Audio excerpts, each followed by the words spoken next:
بله جي أستانا كامز شدادي جي واشنطن ديار كردة وجا أنقرة شوكت هركي هرسي بيامنين من ويل قال مبن هرسي جي بخيراتن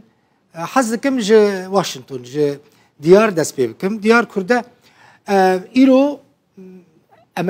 أمريكي راستي إيرشي هاتن يعني نتني هزين هسديان جي يبقى لي جهك إيرو هاتا بومبا باران کرن حسکه بو فرمانداریا امریکان ویدریه هزین هات لورن قرارگاه حسدیل ویدریه یعنی جهه کی گله کی آمنو اولیا لی ایرو ترکی او درجی بومبا باران کر امریکیل سر به یکی چت بیجن دیار بەڵێ دڵ بخوین نوێترین زانیاریەکانەوەن کە وەزارەتی بەرگری ئەمریکا دەڵێت ئێمە دژی ئەم هێرشانەین دژی ئەو هێرشانەی کە دەکرێتە سەر سووریا و دەبێت هۆکاری تێکدانی سەقامگیری ناوچەکە ئەمە دژی ئەو ئامانجە هاوبەشەی ئێمە کە لە ناوچەکە هەیە و ڕێگە نادات ئێمە بتوانین بێگزاری داعش تێک بشێنین سەبارەت بەوەی کە ڕەجەب تایب ئەردۆغان گوتیەتی ئێمە هێزی زەمینی دەبینە ڕۆژاوای کوردستان و باکوور ڕۆژهەڵاتی سووریا کوتەبێژی وەزارەتی بەرگری ئەمریکا دەڵێت ئێمە دژی ئەوەین لە دژی ئەوەین کە هێزی سەربازی تورکیا بچێتە ڕۆژاوای کوردستان بەپێی زانیاریەکانی ئێمە وەزارەتی دەرەوەی ئەمریکا لەسەر ئەم هێرشانە لە دوو ڕۆژی ڕابردوو قسەیان لەگەڵ تورکیا کردووە داوایان لە تورکیا کردووە هێرشەکە بوەستێنێت چی دیکە هێرش نەکاتە سەرم ناوچەیە چونکە ئەمە دەبێتە هۆکاری ئەوەی کە ناوچە مەدەنیەکان بەردومان بکرێن و خەڵکی مەدەنی ببنە قوربانی و لە هەمان کاتدا ئەمە دەبێتە هۆکاری ئەوەی کە ئامانجی هاوبەشی ئەمریکا و هی تورکیا و هی ڕۆژئاوای کوردستانیش نەمێنێت کە شتێک شکاندنی داعشە و لە هەمان کاتدا قسەیان لەگەڵ بەرپرسانی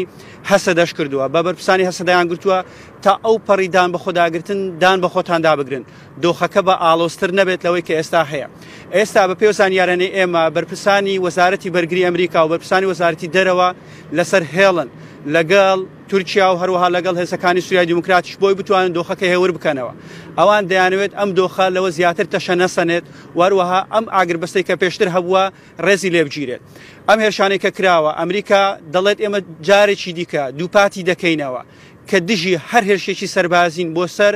ناوچەکە بۆ سەر سووریا کە بێتە هۆکاری تێکچوونی یاخود بڵێن لاوازبوونی ئاسایشی ناوچەکە و تێکچوونی سەقامگیری ناوچەکە داوا لە هەموو لایەنەکان دەکەین دۆخەکە هێور بکەنەوە و ڕێگە نەدەن دۆخەکە زیاتر لەمە ئاڵۆستر ببێت و لەسەر ئاستی هاوپەیمانی نێودەوڵەتیش قسە لەسەر ئەم هێرشانە کراوە ئەوانیش جارێکی دیکە داوا دەکەن کە تورکیا لەم هێرشانە بوەستێت چی دیکە نەبێت هۆکاری تێکچوونی دۆخەکە چونکە ئەمە خەریکە زیانێکی گەورە بەر ئامانجە هاوبەشەکەی ئەمریکا و وڵاتانی ناوچەکەش دەگەێنێت بۆیە بە پێی زانیاریەکانی ئێمە ئێستا ئەمریکیەکان لە سەرخەتن لە گفتوگۆدان لەگەڵ تورکیا و لەگەڵ هێزەکانی سووریای دیموکراتیش بۆی دۆخەکە هێور بکەنەوە چی دیکە ئەم شەڕە زیاتر نەبێت سەبارەت بەچوونی هێزی زەمینیش ئەمریکا دژایەتی خۆی بە تورکیا ڕاگەیاندووە پێی گوتون ئێمە دژی ئەوەین هێزی زەمینی بچێتە باکووری ڕۆژهەڵاتی سووریا چونکە ئەمە دۆخەکە ئاڵۆسەر دەکات و ڕەنگە بەرپرسانەوەی دیکەی لێبێت و ئێمە زانی وشمانەکە هێزەکانی سووریای دیموکرات داوایان لە ئەمریکا کردووە پێیان گوتون دەبێت ئەم هێرشانە بوەستێنرێت چونکە ئێمە ناتوانین زیاتر لەمەدان بە خۆدا بگرین ڕەنگە وەڵامی هێرشەکان بدەنەوە دوجار دۆخەکە قوڕستر بکرێت ترسی ئەمریکیەکان زیاتر لەوەیە کە داعش سەر هەڵبداتەوە ئەو زیندانیانەی کە ئێستا لە ڕۆژاوای کوردستان و لە باکوور ڕۆژهەڵاتی سووریان ئەو زیندانیانەی داعش ڕەنگە بەهۆی ئەم هێرشانەوە دەرفەت بقۆزنەوە